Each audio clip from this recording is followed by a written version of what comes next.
ভাৰতৰ এজন কোটিপতি নাপিত যাৰ আছে 400খন দামী বিলাসী গাড়ী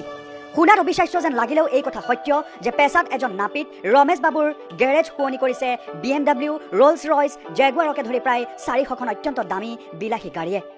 বৰ্তমান বিখ্যাত ৰমেশ বাবু কিন্তু এসময়ত আছিল তেনি দৰিদ্ৰ কিন্তু কঠোৰ অধ্যৱসায় তথা পৰিশ্ৰমৰ ফলত ৰমেশ বাবু এতিয়া বিখ্যাত ইণ্ডিয়াছ বিলিয়নাৰ বাৰ্বাৰ অৰ্থাৎ ভাৰতৰ কোটিপতি নাপিত ৰূপে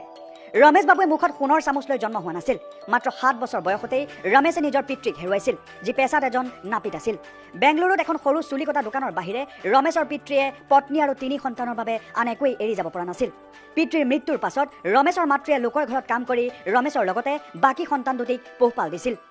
এতিয়াৰ কোটিপতি ৰমেশ বাবু দৈনিক মাত্ৰ এসাঁজ খাই ডাঙৰ হৈছিল কাৰণ দুসাঁজ খাবলৈ তেওঁলোকৰ হাতত ধন নাছিল পিতৃয়ে এৰি থৈ যোৱা চুলি কটা দোকানখন তেওঁলোকে দৈনিক 5 টকাকৈ ভাড়া দিছিল মাত্ৰ 13 বছৰ বয়সৰ পৰাই ৰমেশে বাতৰি কাকত বিলোৱা গাখীৰ বিকা দিন হাজিৰা কৰা আদি বিভিন্ন কাম কৰি মাকক ঘৰ চলোৱাত সহায় কৰিছিল আৰু তাৰ লগে লগে নিজৰ পঢ়া শুনাও অব্যাহত ৰাখি মেট্ৰিক পাছ কৰিছিল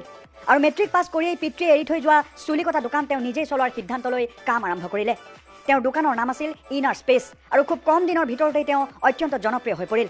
চুলি কাটি পোৱা ধনেৰে 1993 চনত তেওঁ প্ৰথম এখন মাৰুতি অমনি ভেন কিনিছিল আৰু গাড়ীখন তেওঁ ভাড়াত দিছিল আৰু সেয়া আছিল ৰমেশ বাবুৰ কোটিপতি হোৱাৰ যাত্ৰাৰ শুভাৰম্ভণি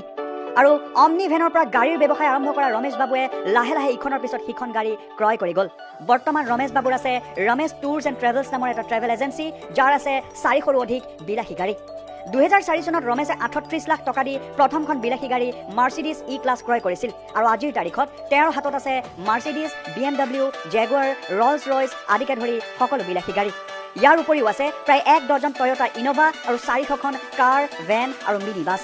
কিন্তু ইমান বিশাল সম্পত্তিৰ মালিক হোৱাৰ পাছতো ৰমেশ বাবুৱে নিজৰ গুৰি পাহৰি যোৱা নাই আজিও দৈনিক 5 ঘণ্টা সময় তেওঁ নিজৰ চেলুনত চুলি কটাৰ কাম কৰে আৰু সেইবাবে তেওঁ কোৱা হয় ভাৰতৰ আটাইতকৈ ধনী নাপিত বুলি আৰু ৰমেশ বাবু এতিয়া হাজাৰজনৰ বাবে এক প্ৰেৰণা আৰু সাহসৰ উৎস